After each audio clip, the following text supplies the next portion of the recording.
விஜய் வந்து வீட்டுக்கு வந்தோனே சாரதா வந்து அவங்களுக்கு நன்றி சொல்கிறாங்க. ஆனால் தம்பி நீங்கள் இதெல்லாம் பிரச்சனை மாட்டிங்கன்னா என்ன பண்ணுறது அப்படின்னு சொல்லிட்டு கவலையும் படுறாங்க. சாரதா வந்து சமாதானப்படுத்துகிறாரு நம்ம விஜய். நீங்கள் கவலைப்படாதீங்க, எந்த பிரச்சனை இருந்தாலும் நம்ம சமாளிக்கலாம். வீடு வந்துச்சுல இப்போ உங்களுக்கு சந்தோஷம் தானேன்றாங்க. ரொம்ப ரொம்ப சந்தோஷம் தம்பி, நான் நினச்சி கூட பார்க்கல. நேற்று தான் உங்ககிட்ட பேசிட்டு இருந்தேன், ஆனால் இன்றைக்கி நீங்கள் வீட்டை வந்து மீட்டு கொடுத்துட்டீங்க, இது போதும் தம்பி அப்படின்னு சொல்லிட்டு நன்றி சொல்லிட்டு இருக்காங்க. என்னமோ இவர் மட்டும் தனியாக பண்ண மாதிரி ஓவராக பண்ணுது அம்மா. கூட சேர்ந்து என் புருஷன் தான் எல்லா வேலையும் பார்த்தாரு, ஆனால் அவர் பேர் வரமாட்டேங்குது. எல்லாத்துக்கும் இந்த விஜயும் காவேரி தான் இவங்க கண்ணுக்கு தெரிவாங்க, நம்மளாம் இவங்க கண்ணுக்கு தெரியுமா அப்படின்னு சொல்லிட்டு செமையாக டென்ஷன் ஆயிடுறாங்க. எப்பவும் போல் வந்து கங்கா அடுத்து வந்து கங்கா ரொம்ப கோவமாக இருக்காங்க. அதை பார்த்துட்டு ஏன் கங்கா இப்படி இருக்க அப்படின்னு சொல்லிட்டு கேட்குறாரு. நீங்கள் பாருங்கள், நீங்கள் பண்ணது கொஞ்சம் கூட சரியில்லை, தேவையில்லாத வேலையெல்லாம் பண்ணி வச்சுருக்கீங்க. இப்போ எதுக்கு இந்த மாதிரி வேலையெல்லாம் பண்ணி விஜய் கூட சேர்ந்து ரொம்ப தான் ஆட்டம் போடுறீங்க அப்படின்னு சொல்லிட்டு குமரனை வந்து திட்டிகிட்டே இருக்காங்க. ஐயோ இவகிட்ட நல்லா மாட்டிக்கிட்டேமேன்னு சொல்லிட்டு குமரன் தவிச்சிட்டு இருக்காரு. அடுத்து வந்து இங்கே வந்து ரொம்ப கோவமாக வீட்டுக்கு வராங்க. யமுனா பார்த்து என்னாச்சு யமுனா, ஏன் இவ்வளோ கோவமாக இருக்குன்னு சொல்லிட்டு கேட்டோன்னே வந்து விஜய் எங்கே இருக்காரு அப்படின்றாங்க. என்னடி கொஞ்சம் கூட மரியாதையெல்லாம் பேசிட்டு இருக்க, விஜய் மாமான்னு சொல்ல மாட்டியா? அப்படியே அவர் நடந்துக்கணும், அப்படி நடந்துக்கல நான் அப்படி தான் சொல்ல முடியும். கொஞ்சம் கூட மச்சினிச்சு வாழ்க்கையை பற்றி யோசிக்காதவர்கிட்ட வேறு என்ன சொல்ல முடியும் அப்படின்றாங்க. என்னடி இப்படி கோவமாக பேசுகிற அப்படின்னு சொல்லிட்டு அங்கே வந்துடுறாங்க. நம்ம கங்காவும் அக்கா நீ சும்மா இருக்கா, உனக்கு தெரியாது என்ன நடந்துச்சுன்னு சொல்லிட்டு சொன்னோன்னே என்ன நடந்துச்சு அப்படி சொல்லிட்டு கேட்குறாங்க. என் மாமியார் எனக்கு என்ன பண்ணாங்க தெரியுமா, அவ்வளோ பேச்சு பேசுகிறாங்க, எல்லாத்துக்கும் காரணம் நம்ம குடும்பம் தான், தேவையில்லாமல் வேலையெல்லாம் பண்ணி வச்சுருக்கீங்க, இப்போ என் அண்ணனுக்கும் எனக்கும் சண்டையை வந்து மூட்டி விட்டீங்க அப்படின்னு சொல்லிட்டு எல்லாத்துக்கும் காரணம் நான் தான் சொல்கிறாங்க.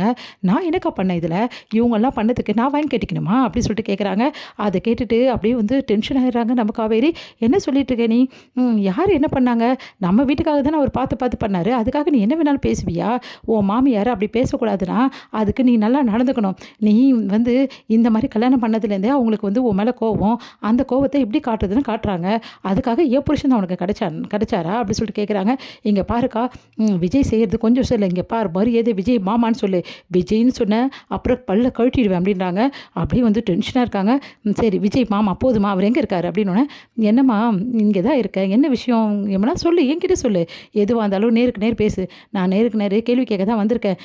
என்ன நினச்சிட்டு இருக்கீங்க உங்கள் மனசில், நீ தேவையில்லாமல் எதுக்கு நிவினை இதில் இழுக்கிறீங்க, உங்களுக்கு தேவைன்னா பத்திரத்தை மீட்டணும்னா நீங்கள் எதாவது பண்ணணுன்னா நீங்கள் தனியாக பண்ண வேண்டியதானே, அது எதுக்கு ஏன் வீட்டுக்காரர் வந்து சேர்க்குறீங்க அப்படின்றாங்க. நானும் அதை தாண்டி கேட்டேன், மாமாவே இதில் மாட்டி விட்டார் இவர் அப்படின்னு சொல்லிட்டு கூடவே சேர்ந்துக்கிறாங்க. கங்காவும் அதை பார்த்துட்டு காவேரி செமைய டென்ஷனாக பேச வராங்க. உன்னை தடுத்து நிறுத்துறாரு நம்ம வந்து விஜய். இரு காவேரி நான் பேசிக்கிறேன், என்ன தானே அவங்க கேள்வி கேட்குறாங்க, எனக்கு பதில் சொல்ல தெரியும்ல, உனக்கு என்ன சொல்லணும் யமுனா சொல்லு அப்படின்னு சொல்லிட்டு கேட்குறாங்க. உங்களுக்கு என்ன சொல்லணும் சிஸ்டர், நீங்களும் சொல்லுங்கள் அப்படின்றாங்க.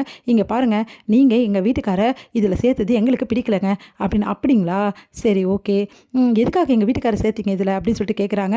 இங்கே பாருங்கள், நம்ம எல்லாரும் ஒரே குடும்பம் நினச்சி தானே இந்த விஷயத்தை எல்லோரும் கூட சேர்ந்து செய்யணும்னு நினச்சேன், இல்லைனா எனக்கு தனியாக பண்ணுறதுக்கு ஆளுங்க இல்லாமல் இல்லை, என்னாலையும் தனியாக எல்லா விஷயத்தையும் பண்ண முடியும், அது உங்களுக்கும் தெரியும் அப்படின்றாங்க.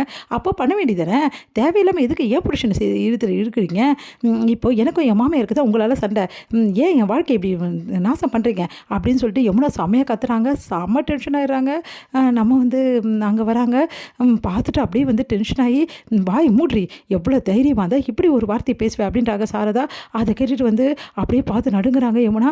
எவ்வளோ தைரியம் உனக்கு இப்படி பேசுறதுக்கு, அவரை பார்த்து இந்த கேள்வி கேட்குறியா நீ, ஏன் புருஷனுங்களை எதுக்கு சேர்த்துக்கிறீங்கன்னு கேட்குற, அப்போது இந்த வீடு வந்து இருந்துச்சுன்னா உனக்கு பங்கு வேணாம் அப்படி தானே, அப்போது இந்த வீட்டுக்கு உனக்கு சம்மந்தம் இல்லைன்னு எழுதி கொடுறீ அப்படின்றாங்க. அதை கேட்டுட்டு யமுனா வந்து அது எப்படி, என் அப்பா சம்பாரிச்சது எனக்கு வேணும், அப்போ சொத்தில் மட்டும் உனக்கு பங்கு வேணும், ஆனால் அந்த காப்பாற்றுறதுக்கு உனக்கு பங்கு வேணும் அப்படி தானே அப்படின்றாங்க. அதை கேட்டுட்டு வந்து அப்படியே பார்த்து முறைக்கிறாங்க.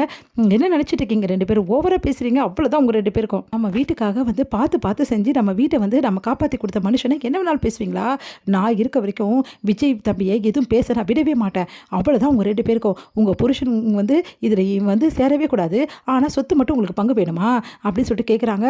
அது வந்துமா வாய் மூடின்னு போயிட்டே இருந்து சும்மா ஏதாவது பேசி சண்டை இழுக்கலாம்னு நினச்சா அவ்வளோதான் அப்படின்றாங்க. ரெண்டு பேருமே அதிர்ச்சி அடைகிறாங்க.